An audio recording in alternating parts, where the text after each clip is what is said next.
I never quite felt right after that long-haul trip from the conference. Maybe it was the jet lag, or maybe it was something else, something I couldn't explain. The moment I stepped into that hotel, I should have turned around and left. The hotel was an odd choice, not the sleek, modern type I would usually book.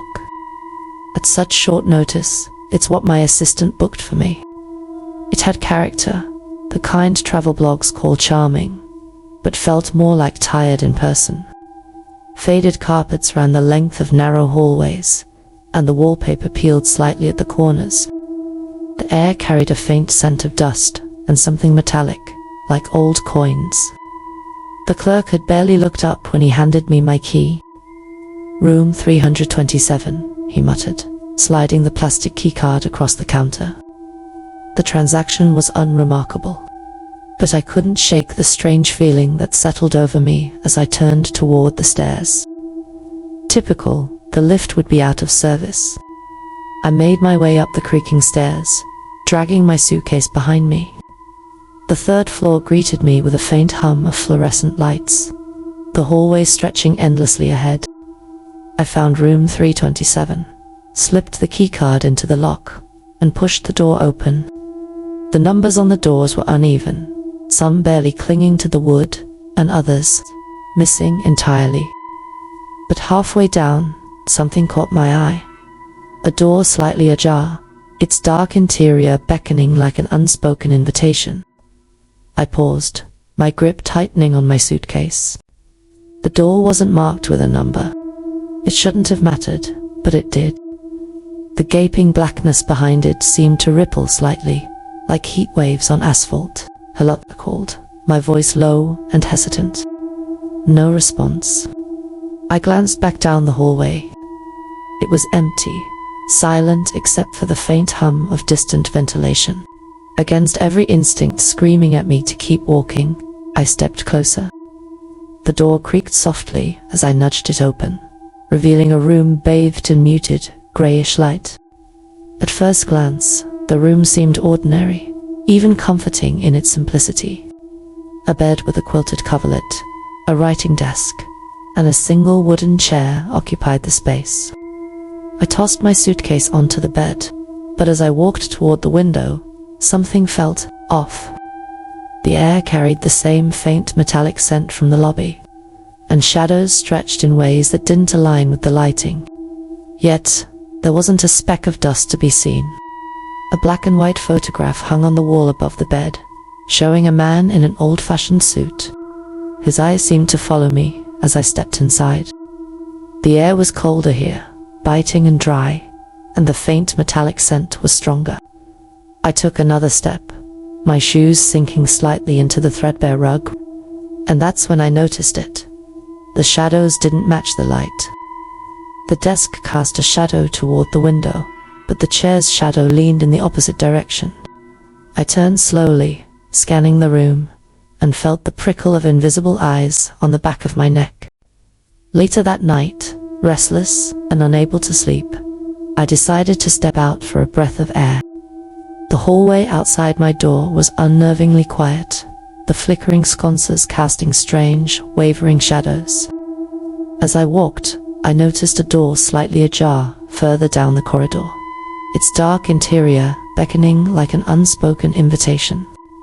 The urge to leave the hotel altogether was overwhelming, but curiosity rooted me in place. Instead, I saw another wall, blank and featureless, where the door should have been. Panic flared in my chest as I spun around.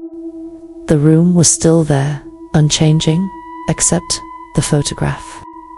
The man in the suit now stood closer to the camera, his face sharper, more defined. His eyes, they weren't printed anymore. They were watching me.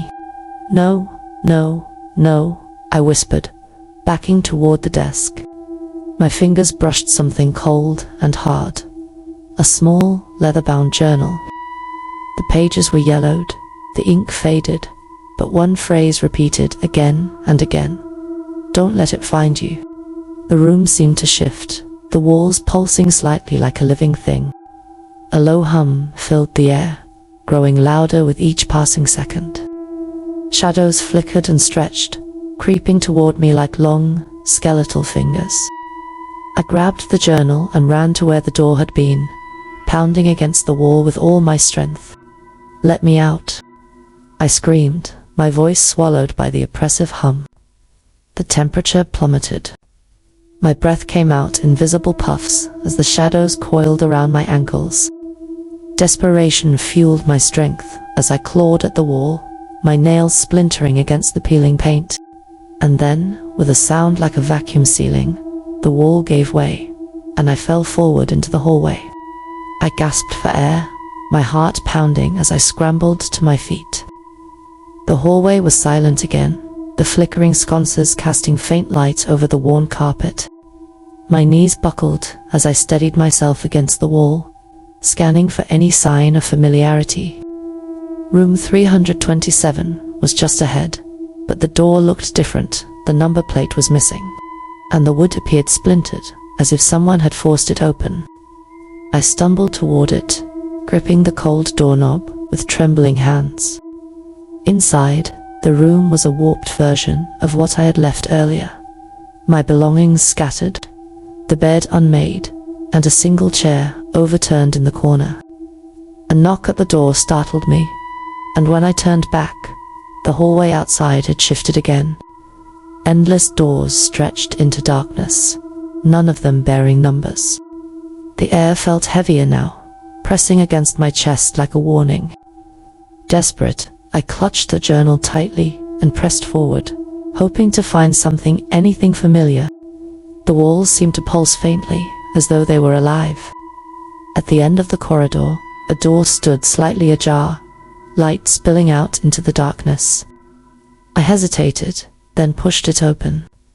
Instead of my room, I was greeted by a cavernous hall with walls that seemed to breathe, their surfaces rippling like water. The door to the street was gone, replaced by a solid, unbroken wall.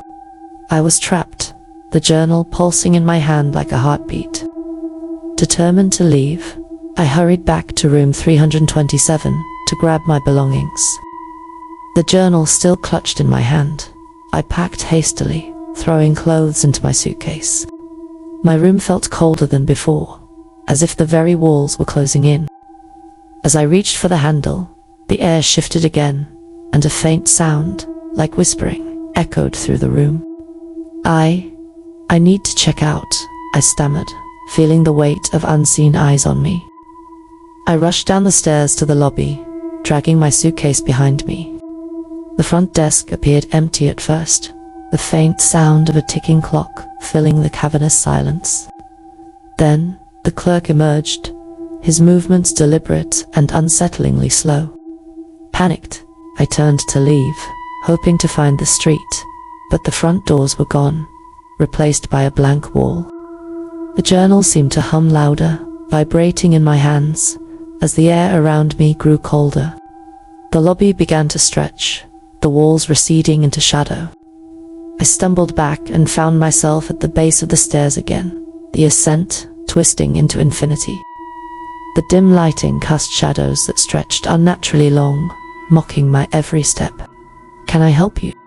he asked, the same detached tone as before. "I need to check out. Now." My voice cracked as I placed the journal on the counter.